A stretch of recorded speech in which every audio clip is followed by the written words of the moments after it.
오늘은 요한복음 12장 37절에서 50절의 말씀을 가지고 믿는 자에게 주시는 영생이라는 제목으로 그 말씀을 한번 생각해 보겠습니다. 고집이 다들 있으시죠? 그죠? 다 고집이 있습니다. 어떠세요? 고집이 센 편입니까? 그냥 평범하신 편인가요? 가끔씩 그런 얘기 하잖아요. 무슨 성씨는, 그죠? 고집이 말로 표현할 수 없다라고 얘기하잖아요. 자, 고집이 완고한 사람들이 있습니다. 또 조금 좋은 말로 표현하면 신념이 확고한 사람이 있습니다. 신념, 자기가 믿는 그 확신, 거기에 대해서 정말 확고한 사람들이 있습니다. 고집이라고 얘기하면 조금 낮춰볼 수 있고, 신념이라고 얘기하면 조금 우리가 그것도 뭔가 있어 보인다라고 얘기할 수 있습니다. 그런데 고집이든 신념이든 어떻습니까? 이것은 좋은 방향에서는 이제 좋은 때는 참 좋은 것입니다. 고집도 부려야 될 때는 부려야 되고, 자신의 신념이 꺾이지 않을 때는 확고한 신념을 가지고 끝까지 잘 밀고 나가야 됩니다.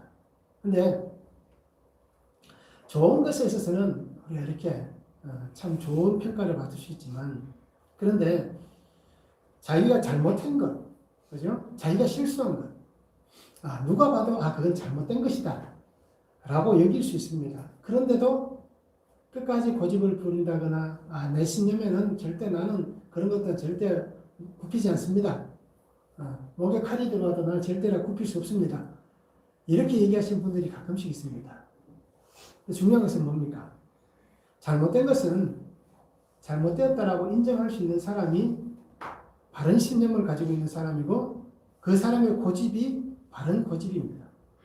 잘못된 것을 잘못되었다고 얘기할 때에 인정하지 않는다는 것은, 그것은 어떻게 보면 조금 속된 표현으로 똥고집이라고 얘기할 수 있습니다. 그렇죠? 그래서 우리 성도님들은 한번 잘 생각해 보시기 바랍니다. 나는 고집과 신념이 있는 사람인데 과연 그렇게 살아가는 삶에서 나는 올바른 고집을 가지고 있는지, 나는 올바른 신념을 가지고 있는지 우리가 한번 잘 생각해 보았으면 좋겠습니다. 누구든지 틀릴 수 있습니다. 누구든지 다를 수가 있습니다. 내가 틀릴 수도 있고 내가 다를 수도 있고, 상대방이 틀릴 수도 있고 상대방이 다를 수도 있습니다. 그러기에 우리가 나 자신을 바르게 할 수 있는 가장 좋은 것은 늘 말씀을 묵상하는 것밖에 없습니다. 매일매일 말씀을 묵상하면 내 고집도 꺾을 수 있습니다. 잘못된 신념을 바르게 고칠 수 있습니다. 그래서 정말 하나님의 말씀에 비추어서 나를 잘 점검할 수 있기를 원하고, 나의 신앙의 삶과 내가 살아가는 모든 삶의 길을 온전하게 우리가 바르게 걸어갈 수 있는 그런 성도가 되었으면 참 좋겠습니다. 오늘 성경 말씀을 한번 보시기 바랍니다. 사람들이 예수님의 많은 표적 때문에 정말 믿는 사람도 많지만, 그런데 오늘 성경이 어떻습니까? 믿지 못하는 사람도 있다라고 얘기합니다. 예수님이 행하셨던 수많은 그 표적들, 기사들, 이적들, 그것을 보면서 사람들이 정말 하나님이 보내신 분이다, 하나님의 선지자다 인정하면서 믿는 사람이 있는가 하면 그냥 그런가 보다, 또는 자신들의 종교적 신념, 앞에서 말씀드렸던 종교적 신념 때문에 절대로 예수님을 인정하지 않고 받아들이지 않는 사람들이 있습니다. 그런데 오늘 성경에 보니까 왜 그들이 믿지 못하느냐, 이사야가 이미 그 말을 하였다라고 얘기합니다. 이사야가 예언을 통하여서 너희가 그것을 믿지 못하는 것은 그들의 눈을 멀게 하셨기 때문이다. 그리고 마음을 완고하게 하셨기 때문에 그들이 믿지 못한다라고 그렇게 성경은 얘기합니다. 그러면서 이사야가 했던 얘기를 보면 내게 고침을 받지 못하게 하려 한다라는 것입니다. 자신들이 그 잘못된 것을 인정하고 돌아오면 고침을 받을 수 있는 것입니다.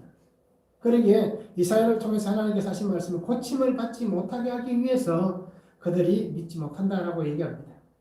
그런데 성경에 보면 그럼에도 불구하고 관리들 중에도 그를 믿는 자가 많다라고 얘기합니다. 그런데 그 믿는 사람들이 많음에도 불구하고 그들은 자신들의 믿음을 드러내고 있지 않다라고 얘기합니다. 왜냐하면 바리새인들을 두려워하고 나아가서는 유대교에서 출교를 당할까 싶어서 믿음을 드러내지 못하고 있다라고 얘기합니다. 그러면서 예수님께서 오신 것은 그 마지막 날에 그리고 세상의 심판주가 아닌 구원의 주님으로 오셨다라는 것을 말씀하고 있으며 마지막 때에는 심판이 있을 것이다 라고 오늘 성경은 기록하고 있습니다. 그래서 믿는 자에게 주시는 영생 첫 번째는 믿지 않는 자들이 있다라고 얘기합니다. 37절에서 41절에 말씀합니다. 이렇게 많은 표적을 그들 앞에서 행하셨으나 그를 믿지 아니하니 이는 선지자 이사야의 말씀을 이루려 하심이라. 이르되 주여 우리에게서 들은 바를 누가 믿었으며 주의 팔이 누구에게 나타났나이까 했더라. 그들이 능히 믿지 못한 것은 이 때문이니 곧 이사야가 다시 이르시되 그들의 눈을 멀게 하시고 그들의 마음을 완고하게 하셨으니 이는 그들로 하여금 눈으로 보고 마음으로 깨닫고 돌이켜 내게 고침을 받지 못하게 하려 하였음이더라. 이사야가 이렇게 말한 것은 주의 영광을 보고 주를 가리켜 말한 것이라 라고 기록하고 있습니다. 그럼에도 믿지 않는 자가 있다는 것입니다. 이렇게 놀라운 표적을 행하였고 그 수많은 일들을 보여주었는데 그들이 믿지 않는다라고 얘기합니다. 예수님께서 하신 표적과 기사가 무엇입니까? 눈을 뜨게 했습니다. 저들이 고백했잖아요. 맹인의 눈을 뜨게 한 사람, 이 사람은 살릴 수 없었더냐라고 얘기했던 것을 보면 이미 사람들은 눈을 뜨게 한 그 사실을 잘 알았습니다. 그리고 예수님을 찾아왔던 수많은 병자들을 고쳤던 것을 알고 있습니다. 심지어는 오병이어의 사건을 통하여서 버리듯 가서 깨워 물고기 2마리로 장정만 5,000명을 먹였던 사건도 있었습니다. 그리고 나사로를 살렸던 그 기적의 표적들을 보여주셨습니다. 왜 주님께서 이러한 일들을 보여주셨습니까? 그것은 하나님의 사랑하시는 그 백성들을 향해서 그들을 죽음이 아닌 생명을 통하여서 하나님께로 인도하기 원하시는, 하나님께서 그들을 이끌어가기를 원하시고 하나님의 품으로 그들을 인도하기 원하시기 때문에 그들에게 이 놀라운 표적들을 보여주셨습니다. 이 표적을 보았음에도 불구하고 오늘 성경이 뭐라고 얘기합니까? 그들을 믿지 아니하니라고 얘기합니다. 왜 그들은 믿지 못하였을까요? 그들 속에 믿음 없음을 성경은 정말 하나님께서 정확한 답을 내려주십니다. 그것은 이사야 선지자를 통하여서 말씀하고 있습니다. 오늘 38절에 기록된 것은 이사야 53장 1절에 기록된 말씀입니다. 주여 우리에게서 들은 바를 누가 믿었으며 주의 팔이 누구에게 나타났나이까 라고 얘기합니다. 선지자를 통하여서 하나님께서는 그 말씀하셨던 것들을 그리고 선지자를 통해서 말씀하신 그 말씀들이 하나님의 권능 안에서 이루어졌음을 분명히 보여주었습니다. 그래서 누가 하나님의 말씀을 온전히 받았으며 누가 하나님의 권능을 마음에 간직하였습니까? 라고 얘기하고 있습니다. 선지자를 통해서 하나님께서 이렇게 말씀하셔서 은혜를 베푸셨음에도 불구하고 그들은 여전히 믿음을 가지지 못하고 있습니다. 하나님의 말씀을 주셨고 하나님의 권능을 보여주셨습니다. 이사야 53장의 말씀 우리가 잘 압니다. 메시아의 그 십자가 구속의 말씀을 전하고 있는 장면입니다. 그러기에 하나님께서는 이 이사야를 통해서 메시아, 구속의 주님을 분명히 알려주셨습니다. 그런데 그들은 믿지 못하고 있습니다. 이사야는 뭐라고 얘기합니까? 그것은 하나님께서 막으셨기 때문이다. 그들에게 하나님께서 그 은혜를 허락하지 않기 때문이다 라고 얘기하고 있습니다. 그래서 40절에 기록된 말씀은 이사야 6장 9절에서 10절에 나오는 말씀입니다. 여호와께서 이르시되 가서 이 백성에게 이르기를 너희가 듣기는 들어도 깨닫지 못할 것이요 보기는 보아도 알지 못하리라 하여 이 백성의 마음을 둔하게 하며 그들의 귀가 막히고 그들의 눈이 감기게 하라. 염려하건대 그들이 눈으로 보고 귀로 듣고 마음으로 깨닫고 다시 돌아와 고침을 받을까 하노라 라고 말씀합니다. 하나님께서 이사야를 통해서 분명히 얘기합니다. 그들을 깨닫지 못하게 한다라고 말씀하고 있습니다. 보기는 보지만 알지 못하게 할 것이다. 귀로 듣지 못하게 할 것이다. 마음으로 깨닫지 못하게 할 것이다. 다시 돌아와서 고침을 받지 못하게 할 것이다. 라고 분명히 말씀을 해주시고 있습니다. 그래서 하나님께서는 이렇게 말씀하신 것은 우리가 생각할 때는 사랑의 하나님의 모습과는 전혀 다른 말씀입니다. 그렇잖아요.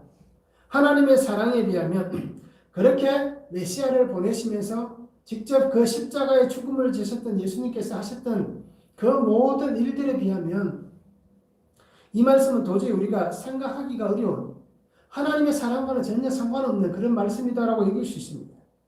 그런데 오늘 말씀 우리가 잘 보시기 바랍니다.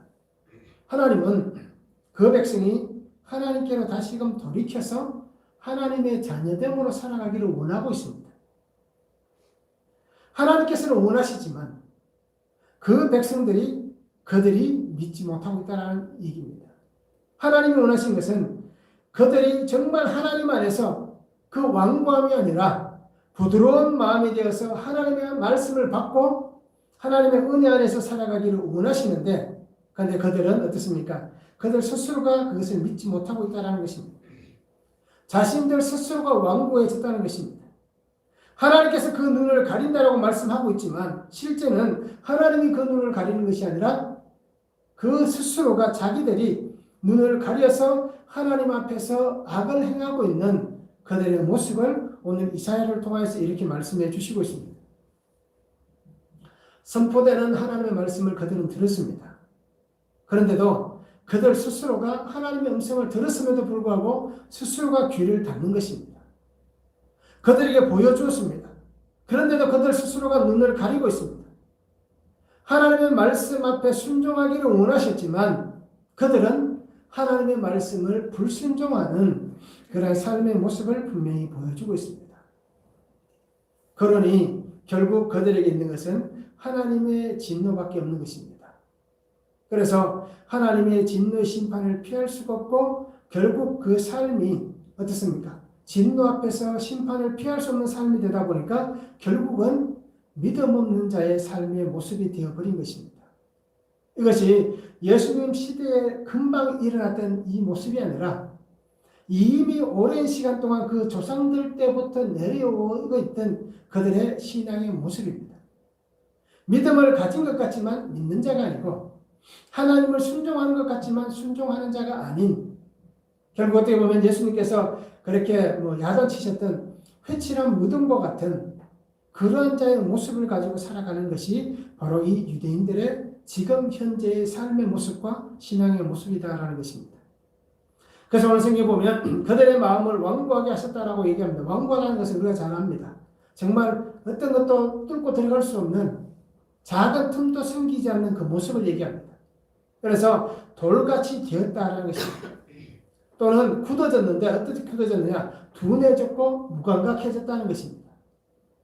우리가 혹시 그런 일 경험해 보신 적이 있을 겁니다. 내 손이나 발이나 어떤 데 보면 감각이 없을 때 한 번씩 있잖아요. 그런 데 경험할 때 있습니다. 그러면 아무리 만져도 이게 내 다리인지 내 살인지 잘 구분이 안 될 때가 있습니다. 그와 똑같습니다. 하나님의 말씀이 아무리 많이 선포되어도 그 말씀이 그들 속에 둔해지고 무감각해져서 그것이 하나님의 말씀이 아니게 되는 것입니다. 이런 모습이 그들 속에 완고함으로 나타나 있습니다. 그리고 이 완고함은 두꺼운 가죽으로 덮었다라는 뜻을 가지고 있습니다. 그러기에 유대인들은 이 두꺼운 가죽이 뭐겠습니까? 자신들이 가지고 있던 그 율법, 또 자신들이 살아오면서 가지고 있던 그 신앙의 생활 습관들, 이 모든 것들이 하나님의 말씀을 가리는, 하나님의 말씀에서 자신들을 덮어버리는 두꺼운 가죽이 되어서 완고함으로 살아가고 있는 현재의 모습입니다. 그러기에 이 삶을 조상 때부터 지금 계속해서 반복하고 있습니다. 그러기에 오늘 성경에서 말씀하는 같이 믿지 않는 자들이 되었다는 것입니다. 하나님의 말씀이 들려졌음에도 보여졌음에도 그들은 믿을 수 없는 그 모습이 분명히 존재하고 있는 것입니다. 말씀을 한번 적용해 보시기 바랍니다. 하나님의 은혜를 경험하면서도 내가 하나님의 은혜를 경험했습니다. 그러면서도 말씀을 믿지 못하는 말씀에서 나를 분리시켜버리는 나의 완고함과 강팍함은 무엇입니까? 강팍이라는 단어가 완고함과 똑같은 단어입니다. 애굽에서 하나님께서 모세를 통하여서 그 애굽에 재앙을 내릴 때에 바로의 마음을 강팍하게 하셨다라고 말씀하잖아요. 완고하게 하였다라는 것입니다. 이와 같이 우리가 하나님의 은혜를 경험하고 있으면서도 내가 말씀을 믿지 못하는 나의 속의 완고함, 나의 강팍함은 무엇입니까? 주님 앞에서 내가 고침을 받아야 할 것은 무엇이 있습니까? 내가 무엇을 주님 앞에서 고침을 받아야겠습니까? 두 번째는 사람의 영광을 사랑한다라고 얘기합니다. 42절과 43절입니다. 그러나 관리 중에도 그를 믿는 자가 많되 바리새인들 때문에 드러나게 말하지 못하니 이는 출교를 당할까 두려워함이라. 그들은 사람의 영광을 하나님의 영광보다 더 사랑하였더라라고 말씀합니다. 믿음은 하나님께서 주시는 은혜의 선물입니다. 그렇기 때문에 우리가 주님 앞에 나올 수 있고 주의 음성을 듣고 우리가 그 은혜 안에 살아갈 수가 있는 것입니다. 하나님은 우리에게 선물을 주시면서 수많은 하나님의 일들을 보여주셨습니다. 나뿐 아니라 우리 주위의 많은 사람들을 통하여서도 하나님이 역사하시는 것을 우리로 하여금 알게 하셨습니다. 그리고 우리가 그 은혜를 보면서 나에게도 말씀하시고 역사하시는 그 하나님을 우리는 순종하며 따라가고 있습니다. 그렇다 오늘 성경에도 보니까 어떻습니까? 관리 중에도 믿는 자가 많다라고 얘기합니다. 그런데 왜 이들이 사람의 영광을 더 사랑할까요? 하나님의 영광을 위해서 살아가야 될 사람들입니다. 믿는 자들은 하나님의 영광을 위해서 살아가야 되는 사람입니다. 그러다 오늘 성경에 보니까 뭐라고 얘기합니까? 예수님께서 그들은 사람의 영광을 더 사랑하고 있다라고 얘기합니다. 이 믿는 자, 관리 중에도 믿는 자가 많은데 이 믿는 사람들이 하나님의 영광이 아닌 사람의 영광을 따라가고 있다라고 얘기합니다. 그러면서 자신들의 믿음을 드러내지 못하는 이유, 그것에 대해서 분명히 설명해 줍니다. 그것은 출교를 당하기 때문이다라고 얘기합니다. 출교라는 그 무시무시한 형벌이 있기 때문에 그들은 이렇게 관리이면서도 지도자이면서도 사람들 앞에서 하나님을 믿는, 특히 예수 그리스도를 믿는 그 믿음을 드러내지 못한다라고 얘기합니다. 출교는 우리가 잘 압니다. 쫓겨나는 것입니다. 출교라고 얘기하면 금정중앙교회 성도가 금정중앙교회에서 출교당한다라고 얘기하면 교회에서 완전히 쫓겨나는 것입니다. 바로 그와 똑같은 상황입니다. 이 출교는 아무나 출교를 시키지 않습니다. 특별히 배도자들, 그러니까 같은 유대교 안에 있으면서 유대교의 그 신앙을 따르지 않는 사람들, 그러니까 우리로 얘기하면 쉽게 얘기하면 배신한 사람들, 그렇죠? 그 배도자들과 율법을 멸시하는 사람들, 이런 사람들은 최고의 형벌이었던 이 출교를 시켜버립니다. 종교법에 있어서 최고의 형벌인 출교를 시킵니다. 즉 공동체에서 이방 사회로 쫓겨나는 추방과 똑같은 그러한 형벌입니다. 그래서 이 출교는 특별히 종교인들에게 있어서는 정말 무서운 것입니다. 오늘날 우리가 출교당한다고 해도 이 교회에서 출교당하면 다른 교회 가면 되지, 이렇게 생각할 수 있습니다. 그런데 이 시대는 내가 있는 그 회당에서 쫓겨나면 유대교 안에서 쫓겨나는 것이기 때문에 다른 어떤 회당에도 갈 수가 없습니다. 그러기에 이 출교가 정말 무서운 것이었습니다. 그래서 유대인들에게는 세 가지의 방법으로 이렇게 나오는데요. 견책이 있고 근신이 있고 출교가 있습니다. 견책은 한 일주일에서 한 달 정도, 그러니까 7일에서 한 30일 정도 자기가 이렇게 어떻게 보면 종교 활동하는 모든 것이 스톱이 됩니다. 그리고 근신이 있습니다. 이것은 한 40일 정도 주어집니다. 그래서 40일 동안 종교 활동이라든지 사람을 만나는 거라든지 교제하는 것, 사람들과 어울리는 모든 것들이 다 금지됩니다. 그래서 견책을 당하든 근신을 당하든 출교를 당하든 모두가 공동체에서 완전히 이 사람을 분리해야 됩니다.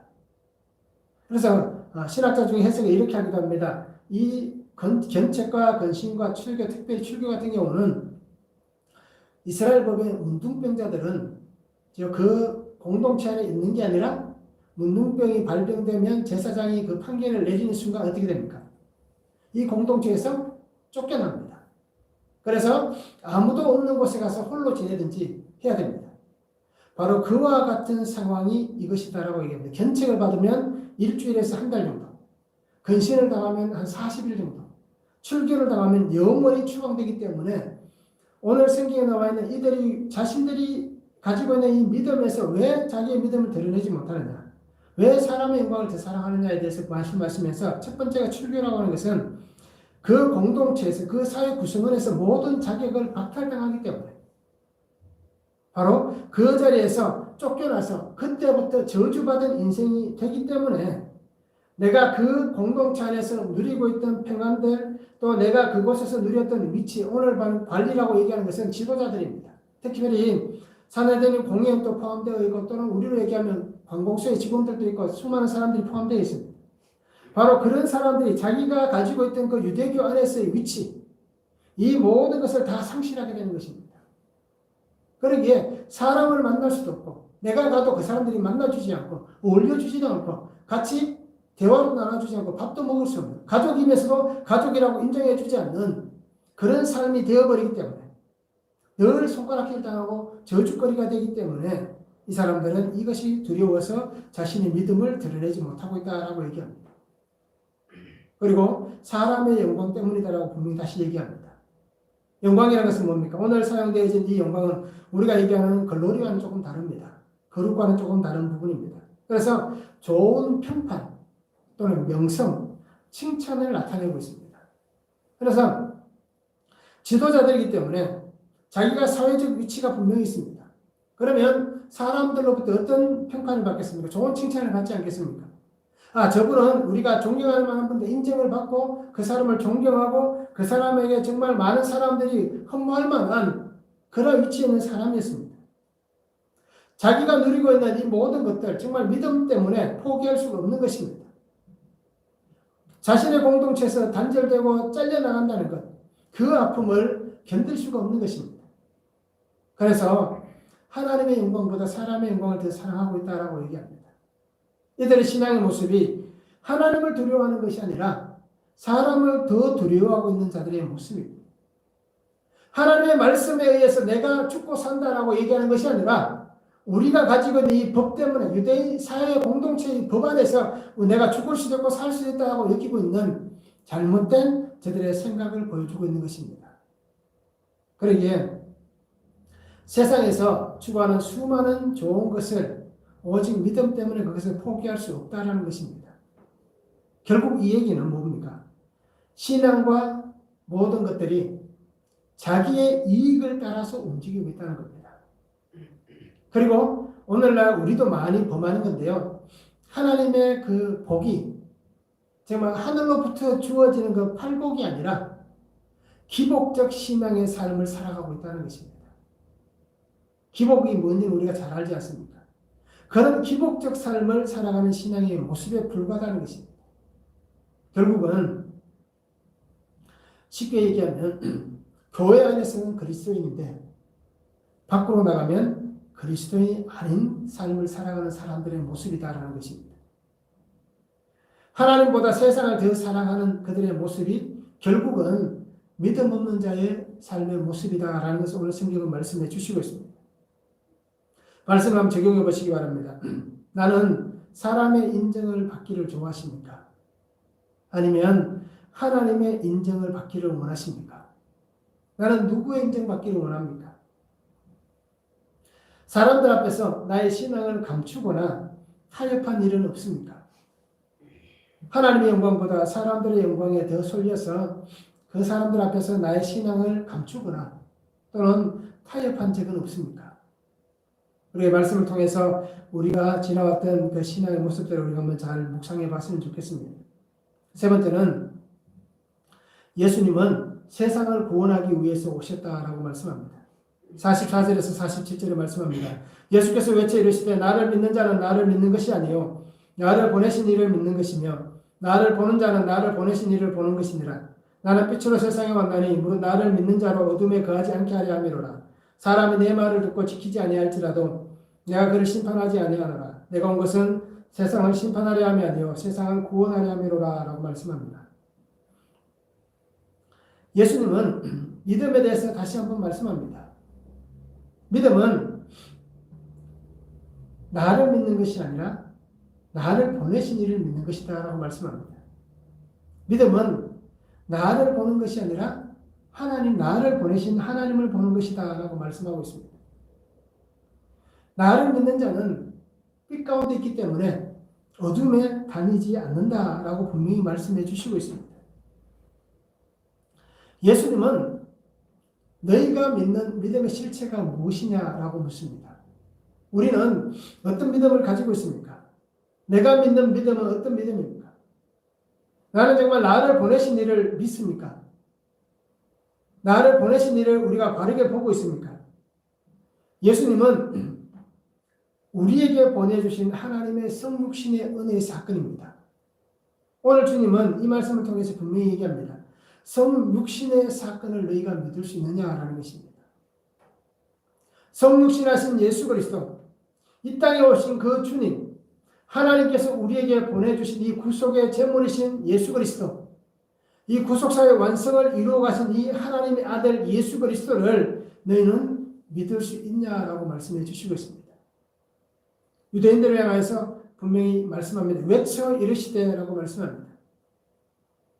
너희가 나를 믿지 못하는 그 모습을 너희는 내려놓고 너희가 정말 하나님을 믿는 사람들이라면 너희 속에 믿음이 있다라고 너희가 고백하고 있다면 하나님의 이 성육신하신 이 은혜의 사건을 너희는 믿어야 한다라고 말씀해 주시고 있는 것입니다. 예수님은 세상을 구원하시기 위해서 보냄을 받은 하나님의 거룩하신 자입니다. 그래서 예수님은 분명히 오늘 성경 47절에서 말씀합니다. 내가 온 것은 심판을 하기 위해서 온 것이 아니다. 내가 온 것은 구원하기 위해서 오셨다라고 분명히 말씀합니다. 그러기에 예수님의 이 말씀은 아버지의 마음과 똑같은 말씀입니다. 이 세상을 한 영혼을 멸망으로 끝내버리는 것이 아니라 생명으로 하나님의 의를 이루어가기 위해서 예수님께서 이 땅에 오셨다라고 말씀합니다. 요한복음 14장 19절에 말씀합니다. 조금 있으면 세상은 다시 나를 보지 못할 것이로되 너희는 나를 보리니 이는 내가 살아있고 너희도 살아있겠습니다 라고 말씀합니다. 세상은 나를 보지 못할 것이다. 그런데 너희는 나를 보게 될 것이다. 왜냐? 내가 살아있고 너희도 살아있기 때문이다. 즉 성육신하셔서 이 땅에 오신 예수 그리스도 그 구속의 주님을 믿는 자만이 멸망이 아닌 생명으로 의를 이루어 가시는 그 하나님의 구원의 은혜 가운데 거할 수 있는 그 은혜를 받고 그 은혜 가운데 살아갈 수 있다라고 말씀하는 것입니다. 그래 그 사람들은 누구를 봅니까? 하나님을 보게 되는 것입니다. 예수님을 믿는 것이 하나님을 믿는 것이고 예수님을 보는 것이 하나님을 보는 것이 되기 때문입니다. 그리고 오늘 내가 살아있듯이 너희도 살아있을 것이다. 그리고 너희는 영원하신 하나님의 품 안에 생명을 얻고 영원한 삶을 살아가게 될 것이다. 라고 분명히 은혜로 말씀해 주시고 있습니다. 믿는 자에게만 약속되어지는 하나님의 약속입니다.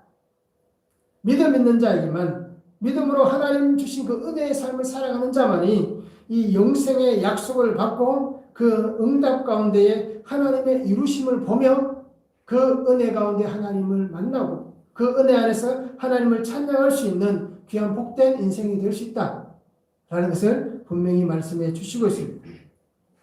그러기에 예수님은 자신을 분명히 소개합니다. 나를 믿는 자는 구원을 얻을 것이다. 내가 이 세상에 온 것은 심판을 하기 위해서 온 것이 아니라 구원하기 위해서 오셨다라는 것을 분명히 말씀해 주시고 있습니다.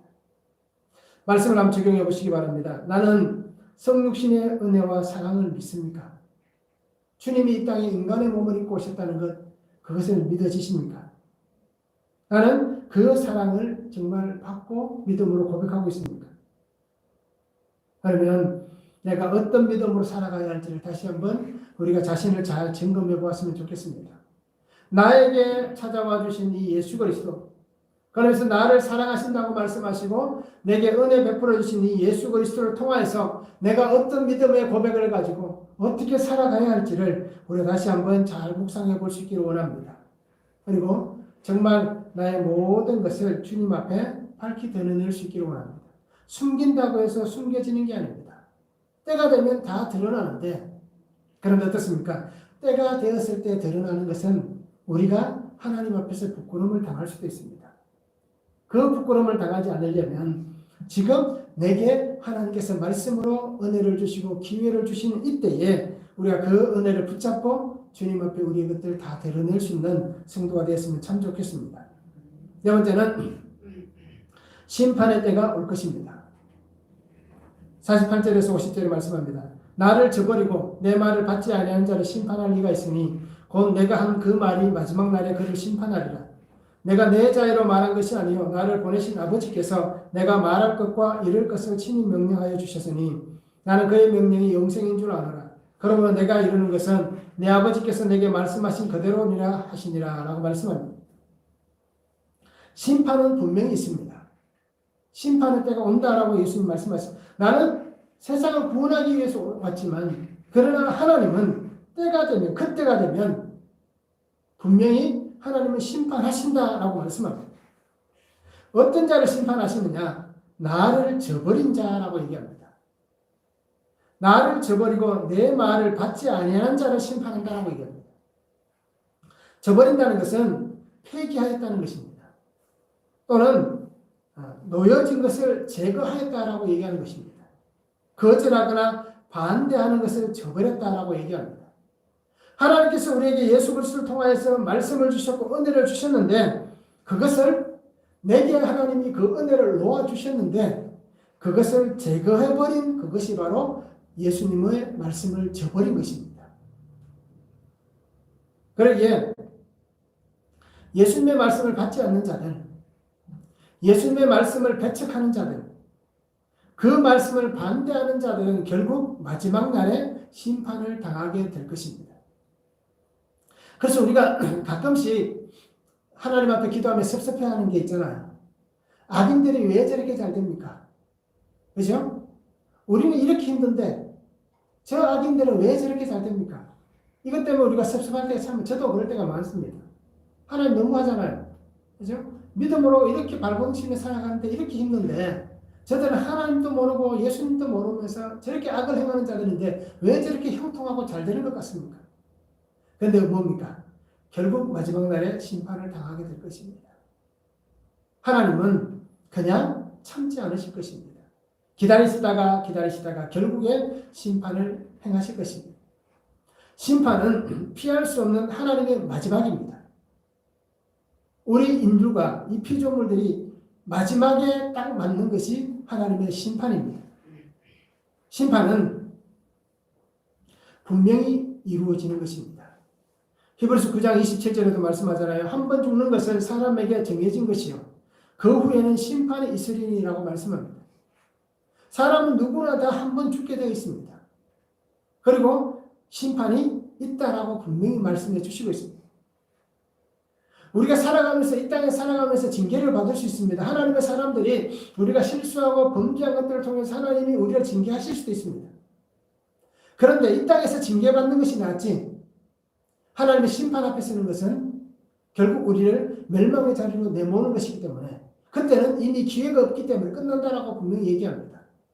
그리고 우리는 이 땅에서 징계를 받는다 하더라도 하나님 앞에서 우리가 온전한 신앙과 언제나 하나님을 따르는 순종의 삶을 살아가는 성도가 됐으면 좋겠습니다. 삶의 결과로 심판의 자리에 나아갑니다. 그 자리에서 멸망으로 갈 수밖에 없는 인생들이 있습니다. 또는 그 심판의 자리에서 영생으로 갈 수 있는 자도 있습니다. 우리가 예수 그리스도 안에서 정말 끝까지 순종하고 살면 심판은 모두가 다 받는 자리이기 때문에 그 심판의 자리에서 우리가 예수 그리스도의 변호하심과 어린 양의 보혈의 피로 정결케 씻음받은 우리는 그 심판에서 옮겨져서 하나님의 나라로 옮겨진다라고 분명히 말씀해 주시고 있습니다. 그리고 우리는 믿는 자에게 주시는 영생을 분명히 바라보시기 바랍니다. 믿음의 은혜 안에 가는 자에게 하나님의 부르심과 하나님 베푸신 그 은혜 안에 살아가는 자에게 영원한 생명을 주신 것입니다. 심판은 오늘 주님도 분명히 말씀하셨습니다. 내 말을 듣고 지키지 아니하는 자들입니다. 내 말을 받지 않는 자들입니다. 이런 자들은 심판을 받습니다. 예수 그리스도를 믿지 않았기 때문에 그들은 심판을 받습니다. 결국 예수님을 믿지 않았던 자들, 그들 속에 있는 자기의 죄는 해결되지 않은 것입니다. 그러기에 예수 그리스도를 믿지 않았기 때문에 심판을 받는 것이고 자기의 죄로 인해서 심판을 받는 것입니다. 그때는 멀지 않았습니다. 그날은 곧 우리에게 다가올 것입니다. 마태복음 24장 44절을 보면 이러므로 너희도 준비하고 있으라. 생각하지 않은 때에 인자가 오리라 라고 말씀합니다. 또 마태복음 24장 50절 51절에도 보면 생각하지 않은 날 알지 못하는 시각에 그 종의 주인이 이르러 어미 때리고 외식하는 자가 받는 벌에 처하리니 거기서 슬피 울며 이를 갈리라 라고 얘기합니다. 마지막 때가 되었을 때에 준비하지 않으면 때가 되어서 속히 인자가 도적같이 오는 그날에 우리는 낭패를 당할 수 있다라고 얘기합니다. 한 종에게 모든 것을 맡겨두고 그 주인이 타국에 갔다가 올 시점이 아닌데도 불구하고 부순식간에 그 종에게 이르렀을 때에 어떻게 합니까? 엄히 때리고 외식하는 자가 받는 벌에 처한다라고 얘기합니다. 그러면서 그 종은 쫓겨나서 울며 이를 갈게 된다라고 얘기하고 있습니다. 그리고 우리는 심판의 때에 하나님 앞에서 이러한 부끄러움을 당하지 않으려면, 이러한 낭패를 당하지 않으려면 우리가 믿음 안에 살아갈 수 있는 귀한 성도가 되었으면 좋겠습니다. 주의 말씀만을 붙잡으시기 바랍니다. 주의 은혜 가운데 세워질 수 있기를 원합니다. 말씀을 한번 적용해 보시기 바랍니다. 심판이 있음을 믿습니까? 심판이 있다는 것을 우리가 믿는다면 멸망에서 생명으로 옮길 이는 예수 그리스도 뿐이심을 믿습니까? 그러면 삶의 마지막까지 내가 어떻게 살아가야 할지를 우리가 말씀을 늘 적용해 보시기 바랍니다. 그래서 큐티를 하시면서 그 말씀을 통해서 내 삶을 매일매일 해석하시기 바랍니다. 그러면서 내가 하나님이 부르시는 그날 마지막 때까지 어떻게 살아가야 할지를 매일매일 우리가 말씀을 통해서 나를 해석하고 적용하며 그렇게 살아가는 성도가 되었으면 참 좋겠습니다. 예수님은 수많은 은혜를 조금도 아끼지 않고 오늘 나에게 값없이 부어주셨습니다. 나 때문에 대속의 은혜를 주셨습니다. 수많은 생명을 살리기 위해서 오셨지만 그러나 그 사람들이 중요한 게 아니라 내가 중요합니다. 나를 위해서 십자가에 죽으시고 대속의 은혜를 베풀어 주신 분이 하나님이시고 그 예수님의 사랑입니다. 그리고 나의 삶을 그 하나님의 은혜 자리로 인도해 주시고 있습니다. 그러기 우리는 나의 마음이 완고해지지 않기를 바랍니다. 돌같이 딱딱하게 굳어지지 않기를 바랍니다. 하나님의 말씀 앞에서 무감각해지지 않기를 바랍니다. 하나님과 나를 가로막아서 뭔가를 가죽으로 덮어버리는 그러한 어리석은 삶을 우리가 살지 않기를 바랍니다. 그래서 날마다 나의 삶의 주인 되신 예수 그리스도와 함께 믿음의 아름다운 삶을 걸어갈 수 있기를 원합니다. 하나님께서는 오늘 나에게 사람의 영광이 아닌 하나님의 영광 가운데 거라고 분명히 말씀해 주시고 있습니다. 하나님의 영광을 더 사모하시기 바랍니다. 그래서 십자가의 주님과 함께 믿음 안에 늘 승리할 수 있는 성도가 되었으면 좋겠습니다. 그래서 오늘도 나에게 하나님의 그 은혜를 보여주시고 주의 그 생명의 빛을 비춰주시고 그 영광의 은혜를 나에게 부어주실 때에 우리가 그 은혜와 능력으로 살아서 하나님의 거룩한, 특별히 우리가 이 땅 살아가면서 행복이 목적이 아니라 우리 삶의 목적이 거룩함이 되는 그런 복된 삶을 살아가는 모든 성도님들이 되었으면 참 좋겠습니다. 기도하시겠습니다. 사랑의 아버지 하나님 감사합니다. 오늘도 우리 주신 말씀을 바라봅니다. 아버지 하나님 믿음으로 살며 믿음의 은혜로 살기를 원합니다. 믿는 자에게 주시는 영생을 바라봅니다. 아버지 많은 사람들에게 놀라운 일들을 보여주셨고 오늘 나에게도 은혜를 부어주시지만 아버지 혹 내가 믿지 못하는 자가 아닙니까? 세상의 것들 때문에 세상의 것에 빠져서 아버지 하나님 정말 하나님을 믿지 못하는 어리석은 인생은 아닌지 오늘 말씀을 통해서 나를 돌아보기를 원합니다. 말씀을 통해서 나를 바르게 세우기를 원합니다. 나 때문에 죽으시고 십자가의 그 큰 고통을 당하시고 나의 생명을 살려주신 주님의 그 십자가 은혜를 잊지 않게 하여 주시옵소서. 나를 위해 죽으신 주님을 온전히 바라보며 말씀 안에서 온전히 순종하며 나아가서 하나님의 거룩한 자로 살아서 하나님의 뜻을 이 땅 가운데 온전하게 세워가는 신실한 하나님의 사람들이 되어지도록 주님 은혜를 다하여 주시옵소서. 날마다 하나님께서 나를 통하여 역사하실 그 은혜를 기대하게 하시고 마지막 순간까지 하나님의 말씀만을 붙잡고 날마다 승리하며 나아가는 거룩한 하나님의 백성된 삶을 살아가도록 주님 인도하여 주시옵소서. 감사를 드리며 예수 그리스도의 이름으로 기도하옵나이다.